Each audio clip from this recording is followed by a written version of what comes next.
Assalamualaikum warahmatullahi wabarakatuh. Salam sejahtera, Shalom, Om Swastiastu, Namo Buddhaya, Salam Kebajikan. Selamat bergabung di kelas MOOCs Pemasaran dan Promosi Pariwisata. Untuk materi pertama, kita akan membahas mengenai pengantar.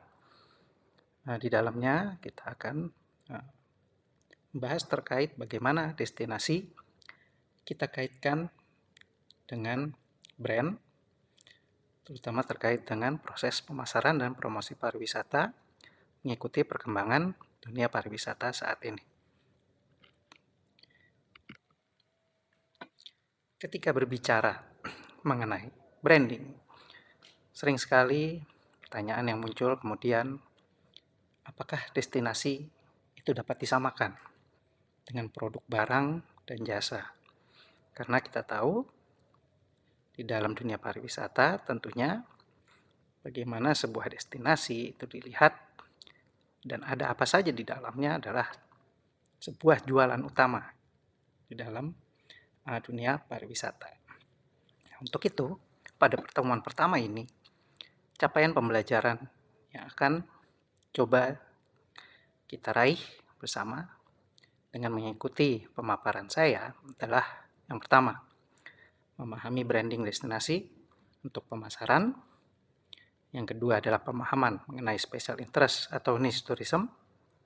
Dan yang terakhir adalah pemahaman perubahan di dunia pariwisata, juga ceruk pasarnya, dan dalam kaitannya dengan pemasaran dan promosi pariwisata.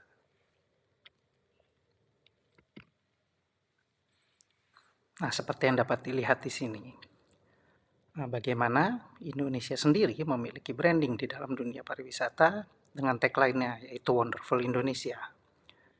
Lebih lanjut, kita ambil contoh. Salah satu destinasi paling populer di Indonesia yaitu Bali. Mereka pun memiliki brandingnya sendiri. Seperti yang bisa Anda lihat di sini, Bali membranding destinasi mereka sebagai Bali, the Island of Gods. Lebih kecil lagi kita lihat di Badung, sebuah kota yang memiliki berbagai macam destinasi dan juga atraksi pariwisata. Mereka pun memiliki brandingnya sendiri. Kita ambil contoh di sini adalah Badung yang memiliki branding sebagai The Soul of Bali. Ya, penggunaan tagline ini adalah sebuah branding dari berbagai destinasi yang sifatnya bisa kita lihat di sini. Ada skala negara, skala provinsi, bahkan yang paling kecil, skala kota sekalipun perlu melakukan sebuah branding.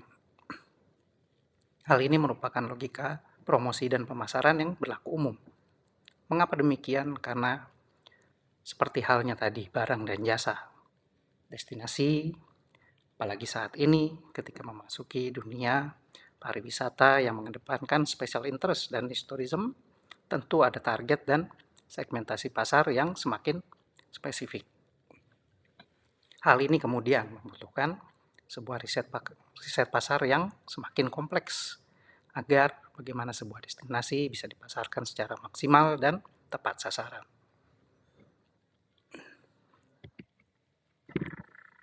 Nah, lalu kemudian juga yang muncul pertanyaan adalah, kenapa sih special interest tourism menjadi semakin penting? Apa sih yang menjadi dasar dari pergeseran paradigma pada dunia tourism atau pariwisata menjadi special interest atau niche tourism tersebut?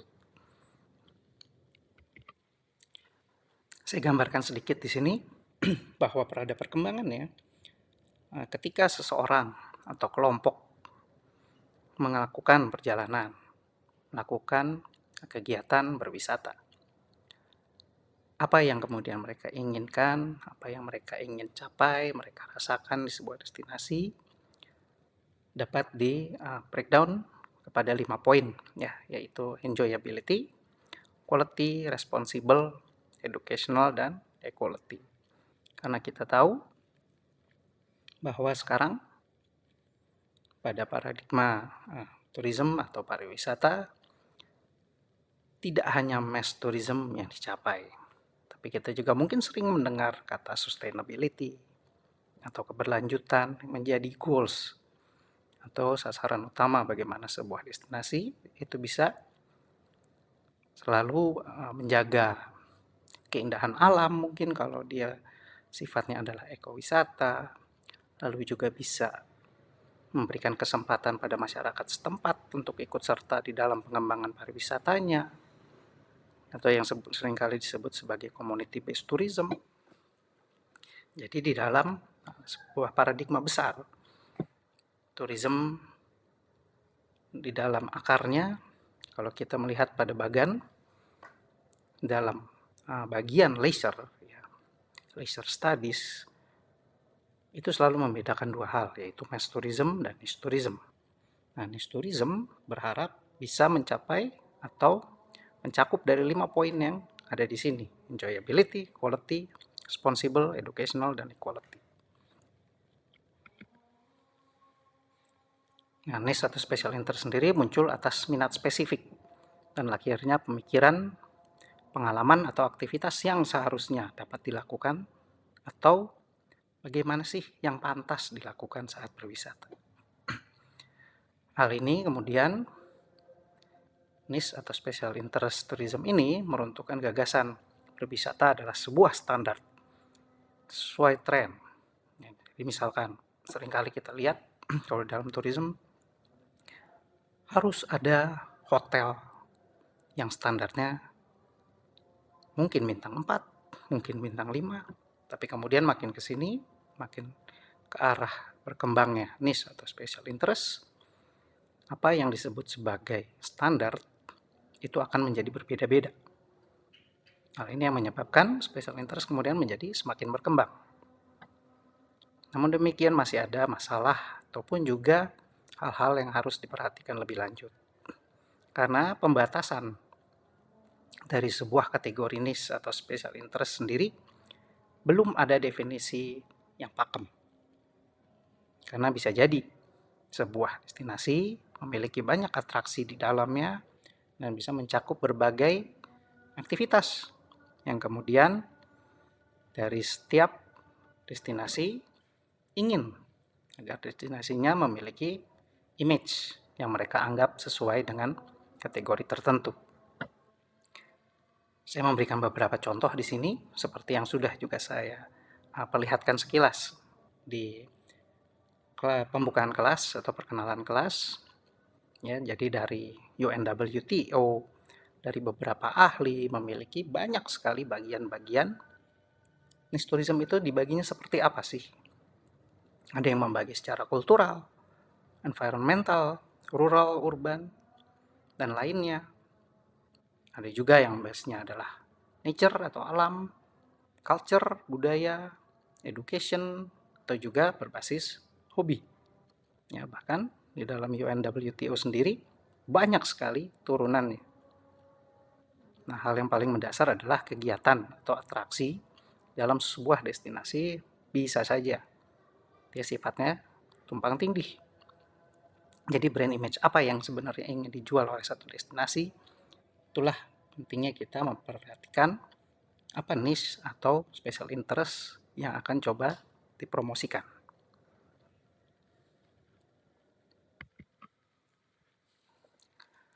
Nah, dua sisi yang bisa diperlihatkan, implikasi dan juga permasalahan yang kemudian muncul, terutama di Indonesia. Saya berikan contoh di sini, bagaimana terkait wisata minat khusus. Tantangannya adalah strategi dari pemasaran atau promosi yang tidak tepat sasaran. Karena salah satu karakter wisatawan berkualitas, ya dalam hal ini maksudnya adalah yang spesifik terhadap sebuah niche atau special interest tourism. Mereka memiliki ceruk pasar tentunya. Oleh karena itu, dibutuhkan materi promosi yang sifatnya eksklusif sehingga dapat mengenai sasaran atau tepat sasaran siapa calon wisatawan yang akan dituju atau yang dipasarkan. Wisata minat khusus sendiri memberikan dampak langsung. Kalau dari kutipan saya dari bisnis.com, karena melihat penikmat wisata dalam hal ini petualangan atau yang disebut sebagai adventure tourism, ya salah satu kategori special interest atau niche tourism yang banyak sekarang kemudian berkembang. pengeluarannya menurut bisnis.com bisa dirasakan masyarakat di daerah yang dikunjungi secara langsung. Ya, seperti apa yang sudah saya jelaskan tadi. Bagaimana 5 poin dari apa yang ingin dicapai dari sebuah niche atau special interest tourism adalah salah satunya equality dan juga quality di dalam kunjungan. Oleh karena itu diharapkan dari berbagai materi yang saya sampaikan di dalam kelas MOOCs ini, mulai dari buku bacaan, kemudian kuis, dan tugas-tugas lainnya dapat memperlihatkan seperti apa sih kalau kita menghadapi strategi pemasaran ataupun promosi pariwisata di dunia pariwisata saat ini.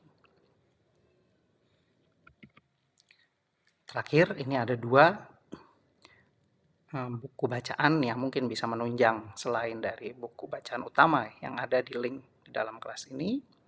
Ya, ada Sigala di tahun 2020 dan Ursace di tahun 2015 yang memperlihatkan bagaimana sih sebenarnya market dari niche tourism itu sendiri, dan juga yang sangat kontekstual adalah bagaimana perkembangan dan implikasi dari COVID-19, pandemi yang kita sudah lewati kemarin, kemudian berdampak pada semakin besarnya, semakin luasnya, semakin beragamnya niche tourism atau special interest tourism yang ada di dunia saat ini. Terima kasih, semoga bermanfaat. Assalamualaikum warahmatullahi wabarakatuh.